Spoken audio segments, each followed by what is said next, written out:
Hello there, welcome back to the Groomsmen. I'll be your host, Jonathan. Today I'm using Emperor Oud. I use this one quite a lot. I really like the scent on it. I've used it on video at least a handful of times. It's a really nice woody oud scent. Obviously Emperor Oud right there on the label. This is a dupe of Tom Ford's Oud Wood, the EDP, if you've ever heard of that.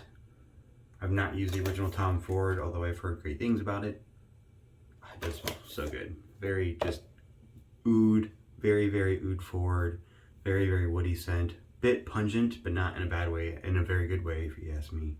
I did pick up for Christmas the EDP X-Straight for Emperor Oud from HC&C as well to go with that set. But that'll be post-shave and everything. But I got it all lathered up here with my chisel hound brush, and it lathers up quite well. I got about a day's worth of growth here.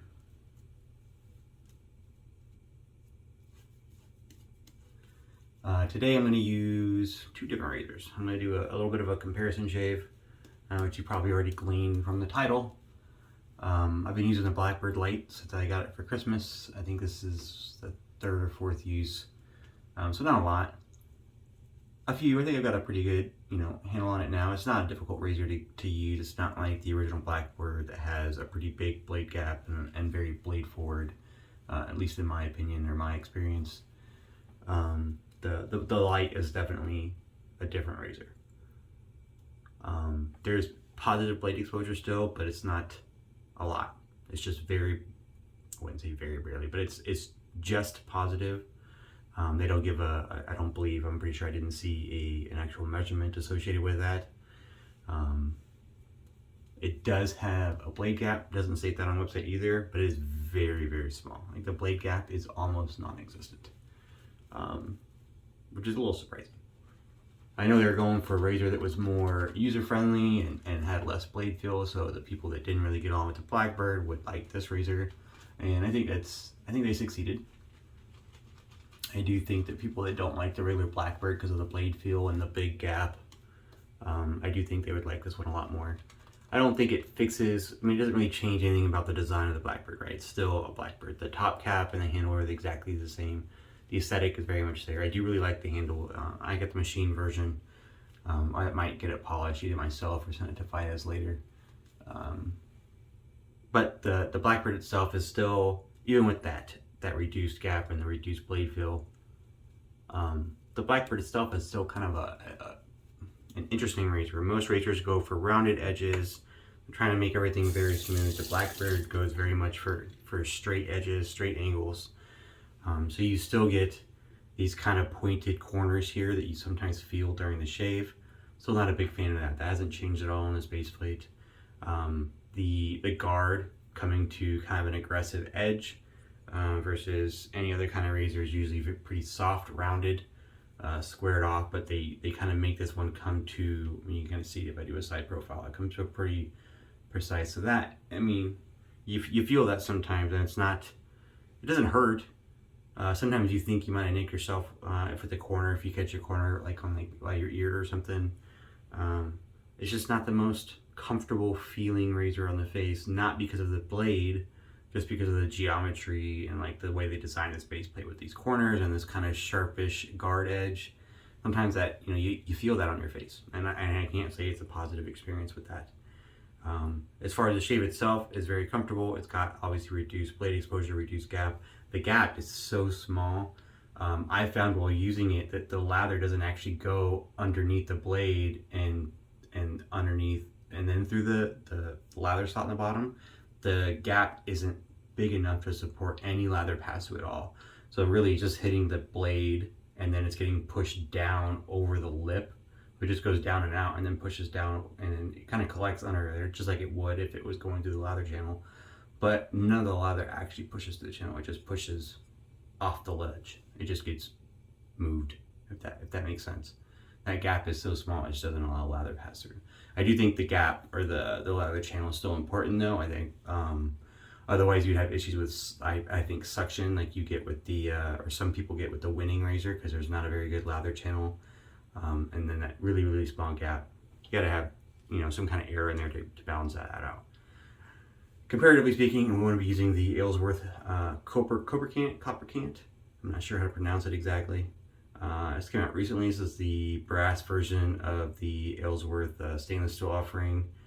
The design is exactly the same as the stainless steel. The handle's a little bit different, aesthetically speaking. The blade gap and geometry are the same, but it does say, while the original stainless steel had a neutral blade exposure, the brass version is listed as just positive. I think that just came from a result of the machining difference with the softer metal brass. Per se, brass is not like a soft metal, but softer than stainless steel, I think. So it does have a just positive blade exposure. You're running my finger over the edge there. You can just feel it. I would say that the Blackbird definitely has a little bit more blade exposure, but we'll get into it with the shave. So I do have them both loaded up with a brand new first use feather. I don't use a feather blade very often, but I thought, why not go with a sharp blade today? Now that I've rambled on for who knows how long. Alright, so Blackbird on the right side of the face. It's a pretty minimal blade feel.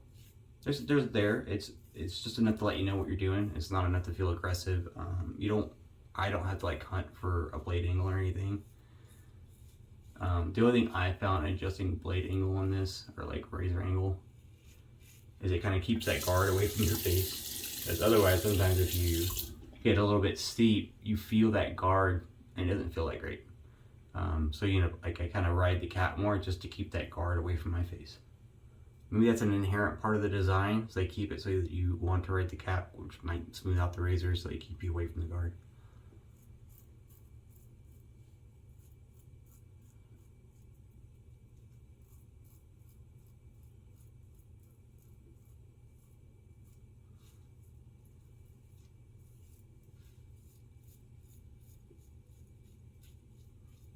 If you keep away from the guard, keep away from those corners, which I don't really care for, you still kind of feel them sometimes. But the razor itself, like the shave, is very smooth. Like I said, the blade feel is present, but it's not overbearing. It's really smooth. I don't get any suction feeling like I do with the winning razor, or I don't get a lot of suction feeling with the winning razor, but I know some people do. But I don't get any suction feeling, even though the lather doesn't actually pass through, like underneath the blade and then through the lather channel. It kind of pushes off the razor. I don't get any suction feeling. It works just fine. As far as the Kopparkant, we're going to use that on the left.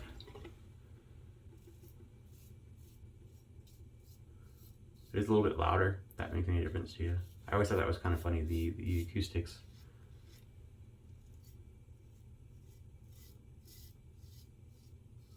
I think that mostly has to do with the way the metal plays a part in the acoustics and the louder channel. I don't know. I don't think it makes any difference to the shave, or if it tells any different to the shave. I know it's kind of satisfying to hear sometimes when you're like, you make that big.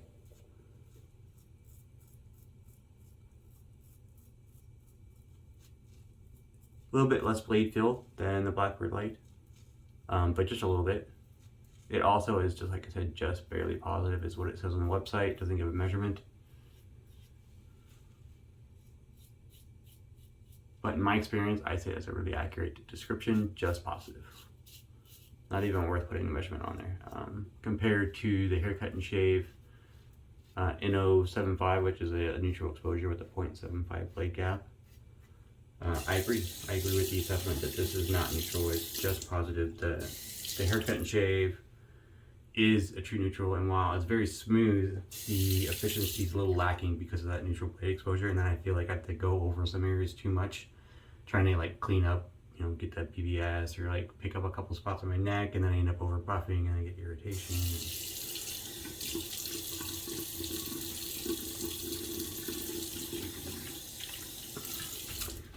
I did just shave yesterday. I don't have a whole lot of growth. I did use the Blackbird Lite. I think I had a Gillette Platinum yesterday.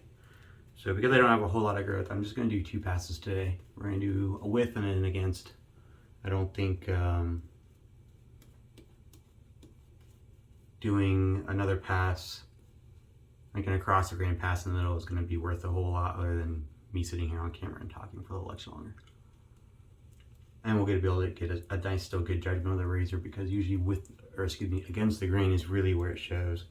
I would say on that first pass, the with the grain pass, the Kopparkant was smoother. A little less blade feel, but it didn't feel any less efficient. You could definitely hear it working. I think the softened edges and the corners and stuff not being that like pointed, I do really think that lends itself to a comfort level that the Blackbird doesn't achieve.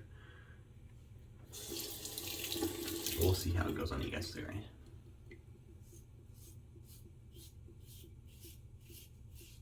I don't have any complaints about using the feather blade too. I don't use them a whole lot.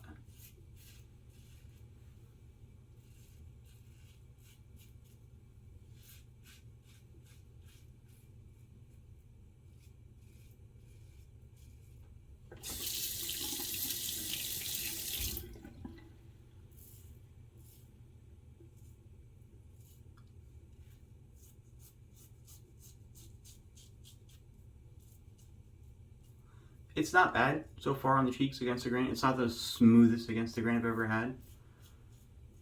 It's not bad. Feels very efficient.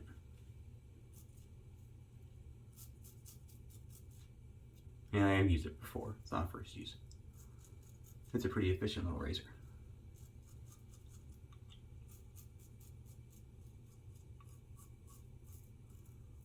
Not quite, I would say, I mean, it's been a long time since I used the original Blackbird. I'd say it's not quite as efficient. I mean, you can get a BBS with both. I think maybe trying to like search back to that last Blackbird shave. I think maybe like the BBS, the smoothness lasted a little bit longer. You start getting stubble like more, 5 o'clock in the afternoon, you start getting that stubble there. But it lasts most of the day, I would say. And I didn't have a lot of growth today.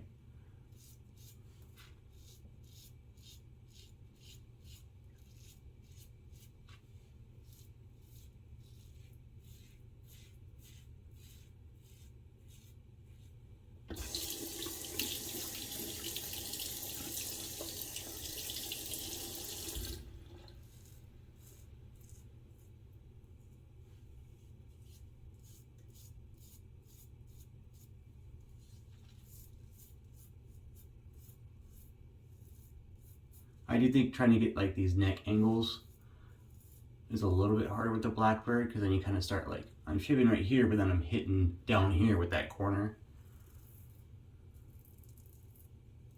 And so I'm trying really hard not to like feel that corner of the razor. It does make it a little bit difficult.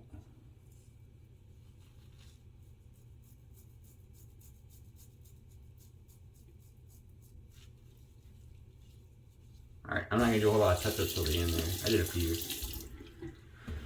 Kopparkant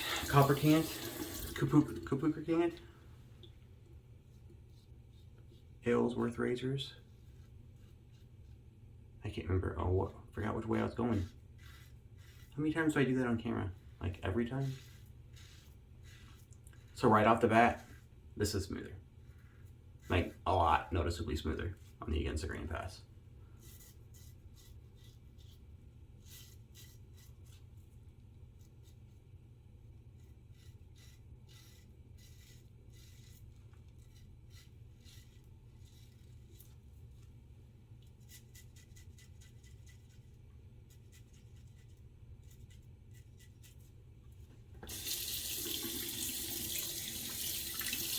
I don't know.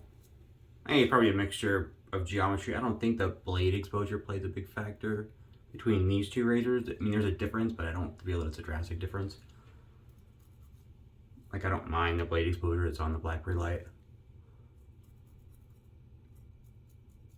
But I think the geometry of the blade, insofar as like the angle of the blade in relation to the top cap and the guard, is different. Like, different on any razor. I think that lends itself to a level of comfort. I do feel that probably the material, brass, feels a little less harsh on the skin than stainless steel sometimes. That might play a factor.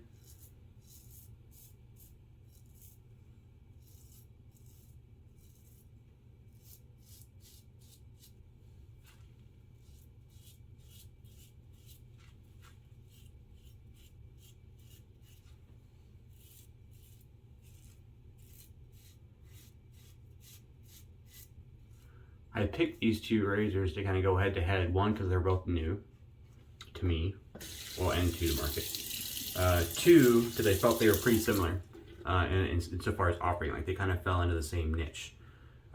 They're both limited blade feel. They're both listed as just positive blade exposure and comfort. They both have more aggressive options. They don't currently have the plus plate in brass. They do in stainless steel, but I heard they were coming out with the plus plate for the brass. And obviously the Blackbird has the original Blackbird.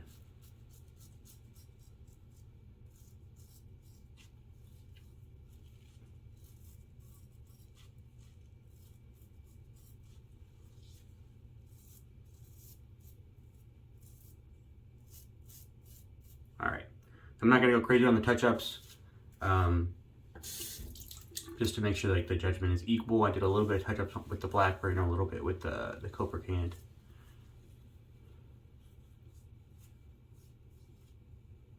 They're pretty similar. There might be a little bit left, or I might have like missed a spot on my cheek with the Kopparkant.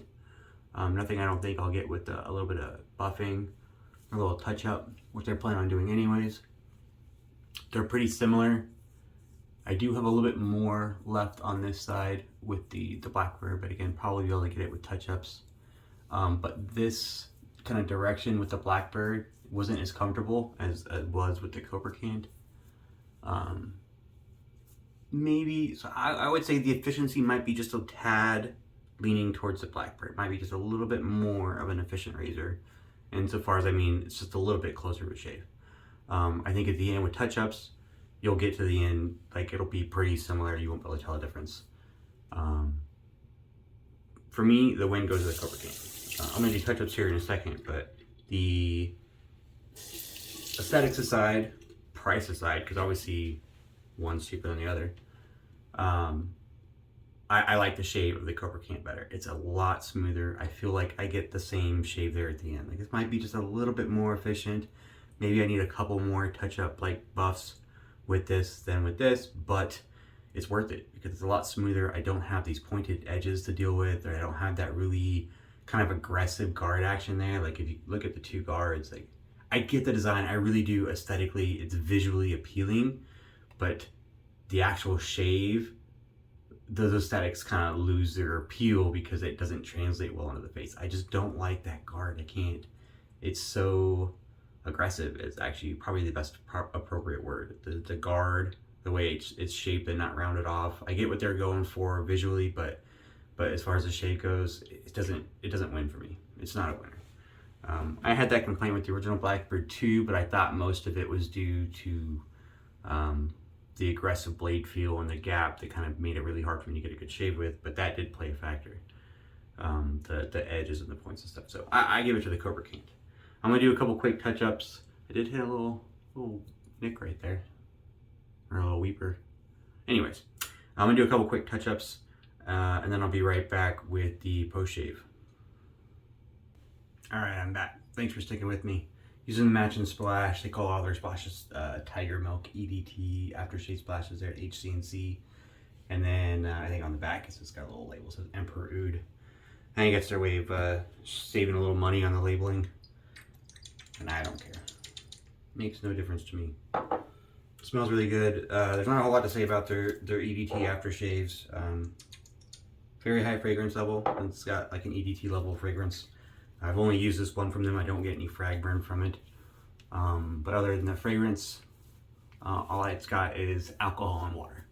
Oh, I think maybe a preservative of some sort. So there's no skin food in their splashes. I've talked to Pete before. We just had like a random conversation. It wasn't like anything big. But we were talking about that skin food in the splash and what kind of goes in there.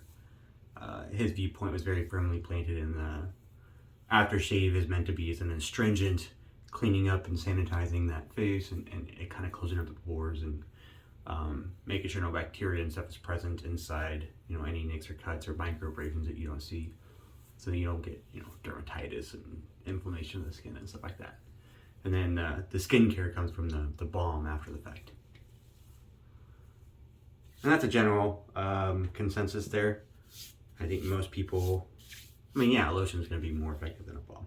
I do like stuff in my aftershave splashes. Generally speaking, I tend to lean more towards aftershaves offerings that have things like witch hazel and calendula extract and things that are also really good for your skin as well. What's a white willow bark, which is basically like aspirin. I do have the balm as well. I got this when they didn't have the splash available, but they only had the balm, but I wanted to have like an aftershave product that matched it. But I have zero regrets on that. It's got a cool little pump. The balm seems like it's a little bit heavy at first. You can kind of see it on your skin. It's kind of, when I first started using it, I was like, oh my God, this is like crazy thick. But it like absorbs in your skin really quickly. It doesn't leave like a residue. Like it seems like a really heavy white, kind of a lotiony consistency at first, but like within like that's it. It's absorbed in, blended in. I don't have any like residue on my skin. It's not like that heavy lotion where you can't get it to go in. It's just really nice. I actually really like his balm. It's not, it feels kind of heavy at first, but then it's not after the fact, and it's not greasy. It just makes my skin feeling really nice and soft, and I gotta admit, he did a great job with the balm. I do have the EDP. I'll spray that on after the fact, but I did smell it, and the bottle does smell. Well, I'll spray it on. We got a second here, right? One on each wrist.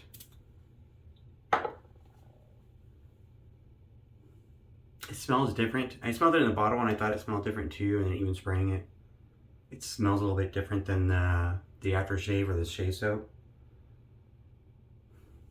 And I don't know if that's just because of the increased level of the fragrance. Obviously, it's this is at an EDP extrait level. I don't know why I need to use both. It's getting kind of confusing for me. I was using 345 soap the other day, and they called their EDPs cologne, EDP cologne, or cologne EDP, or both. And is it a cologne? Is it an EDP? On the bottle it says cologne, but then on the listing it says EDP/cologne. I don't know. EDP extrait. Generally speaking, an extrait has more level of the perfuming than the EDP. I think he does extrait level. I'm not sure why he uses a double verbiage. There's probably a good reason for it. I just don't know. It doesn't smell bad. It does smell similar. It's a little bit more like the pungent notes, a little bit higher. It's a little bit different. I don't know. I'm not gonna spend a whole lot, 15 minutes here sniffing my wrist. It does smell a little bit different. Definitely the same family. It's definitely like, you know, you can tell that it's got like the same kind of scent notes. But like the pungent, the oud, the pungent part of the oud, it seems like that's what got the most kick out of having the higher level of fragrance. I don't know. I'll spray some more on later once I get out of, you know, a different shirt. But that was a shave for the day. The Blackbird Kopparkant for the win. It was just a smoother shave. It felt nicer on the face. The Blackbird kind of lost out. It was a little bit more the blade feel. I don't want to say blade feel. It wasn't as smooth against the grain on like parts of my neck as the Kopparkant was. I don't know why that is, but it was. And then the aggressive shape of the guard edge and the corners, it made it very, very noticeably less smooth on the face than the Kopparkant, than a lot of razors really. It's a very aggressive feel on that guard and that blade, and no matter what you do, you're gonna feel that sometimes. And for me, it's distracting. I know it's there, and I keep kind of waiting for it to like hit my face all the time, and I don't think I'm gonna keep. As much as that, you know, the shave was good, I don't think I'm going to keep the Blackbird Lite around. I might see the other grooms and want to try it out and maybe do a pass around, but I think this is going to be a pass for me. I think that I've been kind of on the fence the last couple of shaves, and I think this one, the Kopparkant, kind of hits all the marks in this kind of like a low blade feel razor category. I would recommend this one. It's cheaper if you want to go for the price tag. I don't normally compare the prices too much. Obviously, this is $99, I believe, without the like polishing options or anything, and this is $200. So you're getting half price for a brass razor versus stainless steel. I think, I mean, I enjoy this one a lot better. So obviously you're getting a price, you know, win on this as well if you go this way. They do have a stand for it. It's like $45, I think. I got both of these on the introductory offers when they both dropped. So I think this was $75 with the introductory offer, and I got the free stain because I was one of the first 20 people to place an order, which is just luck. And then I think this was $150 on the introductory offer, but they're $200 now. Like, both the introductory offers are over and they're at their normal pricing structure. But this is still a really good, cheap, or not cheap, I mean, it's affordable, I think, good mid-price razor. They have a stainless steel version if you want that, although the stainless steel version is listed as a neutral blade exposure, so that might change the shape just a little bit. But the overall design is the same. I think the knurling on the handle pattern is different. But that's going to cost you more too. I don't remember the price of the stainless steel, but I think it's closer to the Blackbird price. But that's a shape. I hope you like it. I hope I did a pretty good job reviewing and analyzing those two razors side by side and giving you guys some good information. If you have any feedback on that, let me know. If you have something else you want me to talk about, and doing these kind of head-to-head shaves, hit me up in the comments. Let me know, and I'll try to incorporate that in my next video. I will see you next time.